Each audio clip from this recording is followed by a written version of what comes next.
thank you. Looping is a frustrating term in our community because people use it to dismiss functions they can't explain. Ah, yes, that is yes. Looping is real. I'm a coach. I see people do this, but people don't loop to the extent that all of a sudden it's like, yeah, I just don't see. Like for me, if I can't see your auxiliary function, then I'm not really comfortable being able to pin that on you. You know what I'm saying? One good example could be The Rock. Stereotypically, I have always saw The Rock as an ESTP. Just stereotypes. Like, oh yeah, this man he's probably the most brolic man in the world. You know what I'm saying? And like, yeah, and it's like clearly he has like FE, the way that he smiles. I don't know. It was a stereotype. And then I started watching his actual interviews and stuff like that. And I'm like, okay, it's not that ESTPs can't be nice. But this man is like really nice. Like in a way that I feel like is just really not even natural for ESTPs to be like.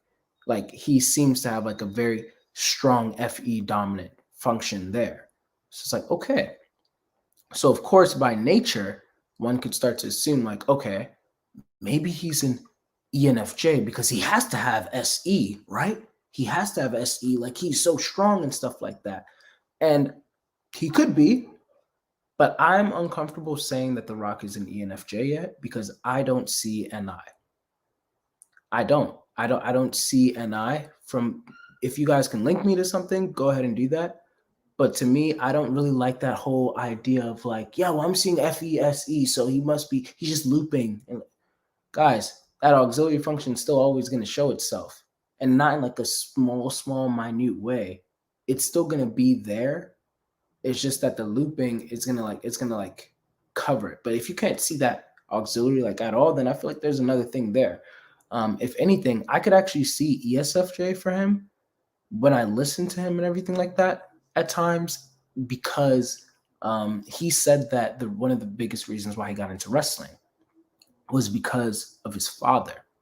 His father was the one who kind of like threw him into it and like was trying to get him in the gym and all of this and stuff like that. And now he's kind of like trying to carry on that tradition in a way. Another buzzword for SI. So maybe I could be wrong over there, but that's a case of argument for it, and it makes sense. So therefore we could see the top two functions FESI right there. But he doesn't seem to me like an intuitive. He doesn't. Yeah, to me he just doesn't seem like an intuitive type. For me to be able to say that he's an ENFJ strongly.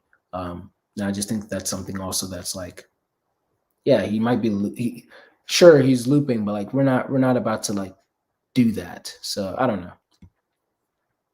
Well, I don't see the ox type. Yep, I think yeah, you're pretty much saying exactly what I just said. I don't see the ox of the type. I think they are, so they must be looping. Alternatively, perhaps you need to consider another type. Thank you. Hey, I just wanted to briefly thank you for taking the time to watch this video, whether it was on regular speed or 2 times speed, whatever it was. Just thank you for consuming the content. And around me, you should be able to see a few little buttons and logos for other recommended videos because, I make good content, new ones, but then I also have some really good old content too that you should probably check out. But make sure that if you really like this video, feel free to subscribe, to share. It really helps this humble channel to expand and reach more people and ultimately help more people. So once again, thanks for watching, and